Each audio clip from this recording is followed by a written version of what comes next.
దగ్గర 11 మంది బొమ్మల వారిని తీసుకొస్తున్నాను. అలాగే రేపు రోజున మన కొర్లపండి కూడా వెళ్ళేటప్పుడు మన పడవ వీధి గంగానమ్మ జాతర అంటేనే అమ్మవారి యొక్క శక్తివంతమైంది. కానీ మనం కూడా అదే విధంగా అనుసరించుకోవాలంటే రేపు కొర్లపండి వెళ్ళేటప్పుడు ఎడంగా ఉండండి. మన బొమ్మల వారి దగ్గర 11 మంది బొమ్మల వారిని తీసుకొస్తున్నాను. 11 చాట్ల పెడతారు. చక్కగా అందరికీ బండారు పెడతారు. ఎంతో డబ్బు ఖర్చు పెట్టి అన్ని దేశాల నుంచి అంటే చెన్నై నుంచి అని, బెంగళూరు నుంచి అని, ఇక్కడ మన 24 జిల్లాల నుంచి కళాకారులు మొత్తం అందరినీ కూడా ఎన్ని వేల మందిలో తీసుకొస్తున్నారు.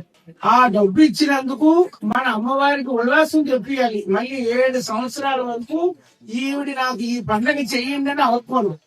అంటే ఆవిడ ఒక ఒళ్ళు నొప్పులు గాని ఆవిడ సంతోష పెట్టాలంటే ఈ కళాకారులు ఎంతైతే విధానంగా ఆడతారో అంత ఆనందం అమ్మవారికి ఇచ్చి మన ఊర్లో కూడా అంత చల్లగా చూస్తారు.